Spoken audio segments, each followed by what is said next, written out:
Na mambo vipi mtongo nguvu, ni mimi mtangazaji wako Kevoo TV, na kukumbusha usisahau kusubscribe channel yetu na kulike na kushare na kucomment ili kupata habari zinazotrend mtandaoni zaidi na zaidi. Bwana, habari kubwa inatrend mtandaoni inamwongelea Rushaine. Wengi tunajua Rushaine ni mchezaji wa Msimbazi ambaye anafanya vizuri sana hapo Msimbazi, lakini mambo alomsibu kwa sasa hivi Rushaine tunajua kabisa ana majeraha makubwa sana ambaye anamsumbua, na hayo majeraha alikoponia muda sana, tuangia yupo Mamelodi, na majeraha hayo ndio alifanya Mamelodi wamtoe kwa mkopo hapo Msimbazi. Na tunajua kabisa Mamelodi hawana tabia kabisa ya kuwatoa wachezaji kwa peleka nyingine, wachezaji wakiwa wazuri. Ukiona mchezaji ana majeraha ndo wanamtoaga kwa mkopo, tena hawamuuzi, wanamtoa kwa mkopo, sababu Mamelodi wachezaji wao wakaga wauzaji kabisa, na wachezaji wao wakiwa hawafanyi vizuri wanatoa kwa mkopo au wanawaacha, sio kuwauza.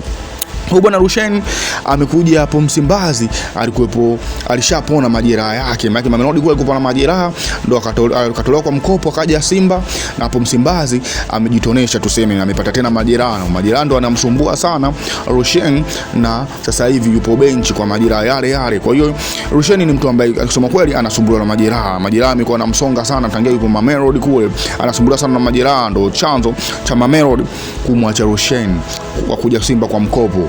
Kusema kweli Rushaine ni beki mzuri sana ambaye ana kila kitu, anakupa kila kitu. Hata wenyewe Mamelodi wanasema Rushaine ni mtu ambaye ana uwezo mkubwa sana na anajua kukaba kinoma noma. Sema anasumbuliwa tu, kinachofanya Rushaine kurudi nyuma ni majeraha. Majeraha yanamsumbua sana, yanamrudisha sana nyuma, ndio maana Mamelodi wakaamua wamtoe kwa mkopo akatumikie timu nyingine kuliko kukaa bure.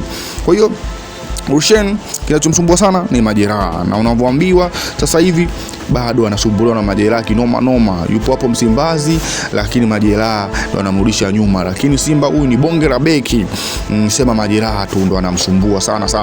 Anaweza akapona akakaa kidogo akaumia tena. Ni mtu ambaye ana pancha nyingi sana, lakini ni beki mzuri na ana uwezo mkubwa sana. Kwa hiyo majeraha yanamsumbua kinoma noma huyu beki Rushaine, ndo maana hata Msimbazi wamechukua jukumu kabisa la kumrudisha Inonga.